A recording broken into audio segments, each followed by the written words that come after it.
Tom, I was going to ask how preparations are going, mate, but as I can see today, really well. Hasn't even finished yet, you just grabbed me for an interview. I haven't even stuck me out anymore. But I did catch up with you when it first was announced about 4 or 5 weeks ago. And I think we spoke, you talked about sparring. I think you were already doing 8 rounds then. This is 5 weeks out, you already looked near enough on weight. That was with, I think you were doing rounds with Zelva Barrett, getting him ready for his world title fight. Yeah, it was about 4 weeks ago now, I think, something like that, yeah. And like I say, you looked in great shape then. I could tell with you, because you can tell by your face. Yeah, weight is not an issue. It wasn't an issue then, it's not going to be an issue now, so you're going to be stronger. My weight's only ever been an issue when I've let it be an issue, when I've, you know that fight when I'd come first fight back after COVID and I was a little bit lackadaisy and you know, let my weight go up a bit too much and then thinking I could cheat my way through camp. That was only when it was an issue when I'm on the ball. Were they good lessons to learn then? Yeah, definitely. I was made up, like it was a proper slap on the wrists. It was a wake up call, and then I got the opportunity straight after then, didn't I, for boxing. I was like, no, that's really it then, and that's why I was training with the VIPtv teeth. I was like, you know, this is, you know, I've got to show people that, you know, I'm not finished. Everyone's probably looking at that fight thinking, he's done that. Yeah. Even my mates, one of my mates, Chris, said to me, mate, I think he needs to just give it now. And then obviously when I went in the box, he was made up to see me, the fire back in me. I think you surprised quite a few people in there, because I think Ken Gardner was quite tipped high in there, and when you met him in the semi-final. Yeah, he was. Carl Froch was loving him. Carl Froch, I think Carl Froch was like saying, you know, he fancies King after seeing King in the first round. Well, it was a fantastic fight between him and Nathan Bennett, wasn't it? You know, really good performance. And obviously you beat Ben Fales in the second quarter final? First round, yeah, the quarters. Well, and that wasn't the best fight. I feel like even watching it back, I felt like I won it clear. At the time, I was like, he didn't land the glove on me apart from the back of the head. I think he just made it scrappy, didn't he? And maybe it wasn't the busiest of fights, the cleanest work, but obviously I landed quite a lot clean. So, yeah. And then the final. I think you redeemed yourself in the final 2 rounds, because the first round it looked like you had nothing left. It looked like you. Yeah, I think he just started. He was a little bit fresher, wasn't he? I think he boxed quite clever that night. I think his tactics were win 2 rounds, and he was off. So I think he done that in the previous yeah, contest. He actually faded in the final round in each fight. Yeah, I think he just had a little good 2 rounds, and then just had a little run in the third against obviously Masha and then Leopold.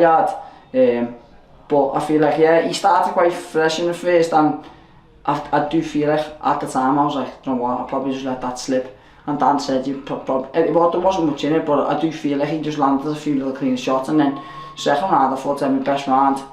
I thought I won that quite comfortable, and then third I thought I just edged. Yeah, it was close, mate, it was close. But then you got a little run out on the same show as your stablemate Mason Cartwright, where you fought... Olade Fijabe. Oh, I'm glad you said that, man. I'm glad you said that. But it was just, make sure you're ready for these opportunities. And now this has been on the card, the fight with Harlem Eubank has been on the card for quite a while, hasn't it? Well, I was meant to fight him that night, wasn't I? I was meant to fight him in June. That was the plan, and then he boxed Masha. Obviously he came through unscathed, so I thought that might still happen, but it never came off. They wanted him to fight in July, and then I got sick, so we had to leave that date. So it's been quite a while coming. It's been in the pipeline for a bit. But he's a kid that's really come out of nowhere. I don't think anyone expected to. I know he's a Eubanks, he's son of Simon, who's Chris Eubanks' older brother. But he sort of came under the radar. But his last few performances have all been pretty good. I've not seen the Channel 5, even though I was down at the show. We was on our way home because we had a kid, Ben Marksby, fighting on the same show. So I never got a chance to see the fight. But it ended up in a little bit of a... I think the other kid was disqualified, wasn't he? Yeah, probably rightly so, to be honest. He hit him a few times when the ref said break.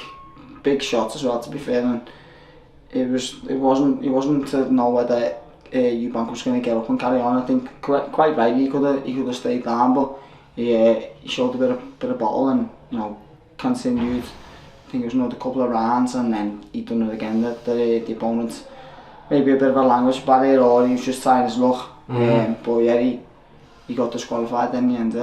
But there's no title on the line for this fight, no, is there? No. It's just a 10-rounder. Not even an eliminator, really. A bit disappointing, but. But the thing is, he's with Boxer, which is Channel 5.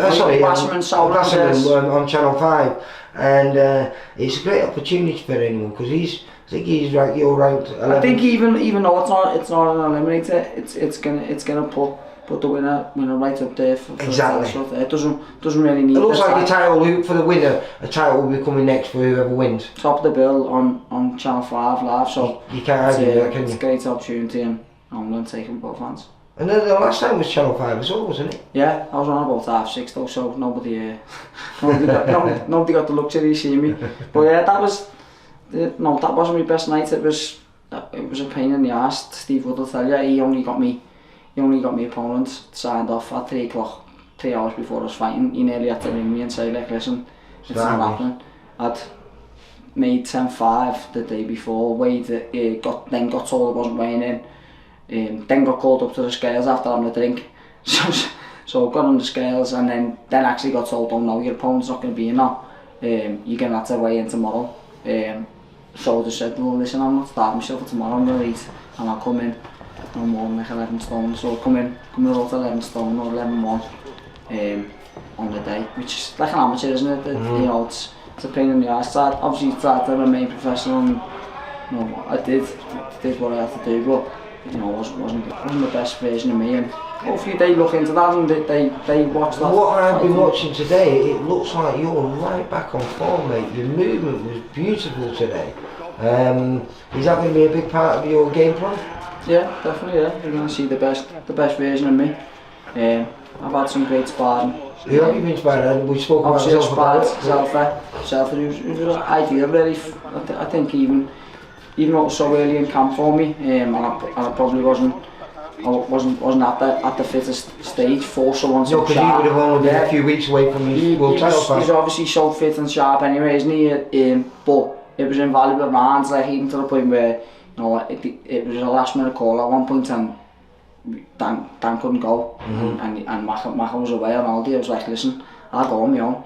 I'll go and get them rounds in. You know, I'm not asked. I'm not they call me like a jip all the time, so I have gloves will travel, you know what I mean? I'll go anywhere and I'll spar anyone, you know. It's... And who more recently, who have you been moving around with, mate? Yeah, so I sparred Self about three times, done plenty of rounds with him, then ended up sparring, doing some rounds with Tom H, and then this week, just gone, I've been sparring Sam Maxwell. Oh, so, yeah, so alright, so he's just signed with Trinity Entertainment, hasn't he? Yeah, Nelson. It's a good signing for him, I like so. Yeah, definitely, yeah. You feeling very confident, mate? Yeah, definitely, yeah. Feeling right up for it. I've got a good firm with loyal fans and friends coming down to support me. We're going to have a good Well, it's night. not where I think originally it was going to be, was it at Wembley or something originally, where was it going to be at? And now it's at York Hall? No, I think it's always been at York Hall. Oh, is it? As far as I'm aware, right. like, yeah. Right. They only announced it quite late. It's been on our radar since like the start of October, but I think it was only like 4 weeks ago, so I think people were thinking, oh, it's a bit of a shock last minute, but no, I've had this date in my head for a while. And it looks like it as well, mate, yeah. because it seems like it's all coming together perfect for you, mate. You're looking, like I say, your movement is beautiful, but your shots are looking sharp as I don't know what. Don't tell too much, like. I know, but I think Harlem's in for a tough night, mate. Yeah, that's the plan. I don't think he's had some decent fights where he's always been over the distance, and you know, we can't fault him. He looks fit. He's good to the rounds. But I don't think he's been in with anyone on Do you think that your experience, because this is going to be a 16th fight, I think this is going to be your 27th fight, do you think those extra 11 fights are going to make the difference? Because you've been fighting at a high level now for what, 7 or 8 years now? Yeah, when did you win that when did you win that WBA, was it international title? That's what I had my first time round in, like me what was it, me 8 fights, and since then, obviously apart from me a few little takeover fights in there, they've all been decent fights and good opposition. So you think that could be? I think the calibre of people that I've fought, over my career, and obviously the experience that I've got is going to stand me in good stead. I hope so, mate. I hope so, because like I say, it could lead to a fantastic. You're 32 now. I know you're knocking 2 years off for COVID, aren't you? 2 years, yeah, for COVID. It's my birthday next week, isn't it? So, is it? Yeah, my birthday next week. So I just thought I'd show this one while I'm here. This is actually a large. I don't know why I've grabbed it out of there. So I know I'm skinny, but this is a large. Well, you can send me those over and I'll have them running through the video for you, mate. Give them all the thanks. This is from my sponsors. This isn't my current top, to be honest, for this fight, but I'll send you that over later. Yeah, alright, we'll run them through the video. Big thanks to all them who sponsor me. I'll get we'll get the logos put on the video. And well, hopefully if you go down there and do him proud and pick up, like I say, win number 22, I think it'll be, won't it? Yeah, I've lost count now. I keep forgetting how many fights I've had. I was speaking to one of the lads last night in the gym, and he was like, "How many have you had now?" I was like, 26. And he was, "Why, you're a season pro?" How many amateurs did you have altogether?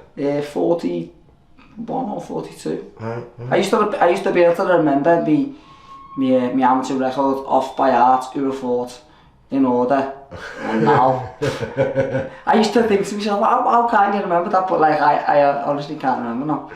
Well, it's like you get punched too often, I don't know what that means. So listen, I'm looking forward to, we're not going to be down there, but I'll be watching it on telly and I'll be cheering for you, and hopefully, like I say, it's not just a win, it's what could come after it. And what a fantastic platform with Wasserman and Channel 5 can get you back to everyone knows how good you are.